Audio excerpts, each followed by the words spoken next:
الطبطبة مش عيب، والكلمة الحلوة مش بتمرع، والاهتمام مش محتاج مجهود ولا حتى فلوس كتير. بلاش نقف لبعض على الواحدة، صفوا النوايا علشان الدنيا تمشوا.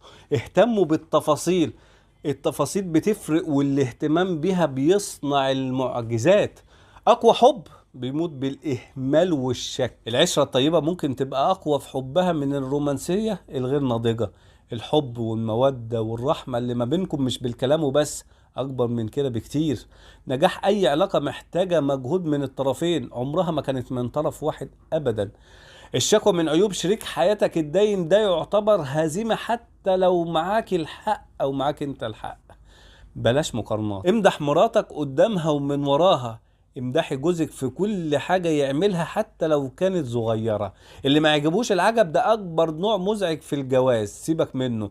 الراجل والست بيكملوا دور بعض، ما فيش حد فيهم دوره مش مهم. مراتك شايلة كتير قوي، ساعدها على قد ما تقدر. جوزك طالع عينه في الشغل، قدري تعبه. النكد بيحول اي بيت لمكان يسد النفس. بلاش دماغ ناشفة علشان شريك الحياة ما يزهقش من الكلام معاك. الست الذكية هي اللي عارفة ازاي تكسب جوزها، والراجل الذكي هو اللي فاهم طبيعة الأنثى. الغلط بيجيب غلط أكبر منه. الاحترام أهم حاجة، كبروا دماغكم. كلمة تسلم ايدك مش صعبة، كلمة ربنا يخليك لينا وما يحرمناش منك ولا من دخلتك علينا برضو مش صعبة. الأولاد مسؤوليتهم عليكم انتوا الاتنين من الألف إلى الياء.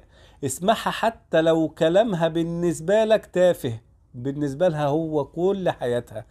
اديله مساحته، علشان الراجل لما بيتخنق بيبقى قرفان ومش طايق عيشته. سيبيه يتحرك ويخرج لوحده. خلي ليك اصحاب صالحة هتفرق معاكي قوي، وانت كمان خلي عندك اصحاب صالحين. احترموا بعض، دلعوا بعض، مش عيب ولا حرام، ده حتى في الحلال. هزروا سوا، بلاش غلاسة.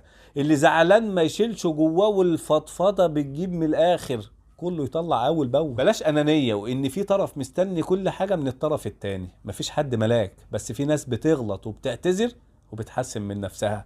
بلاش دور الضحية. التفاهم مهم قوي، اتكلموا كتير مع بعض. تخليش شريك حياتك يقفل منك ويجيب اخره معاك وانت مصمم انك تفضل زي ما انت وخلاص، علشان السكة دي اخرتها مش حلوة. ربنا يصلح حالكم ويريح بالكم. بس كده، سلام عليكم.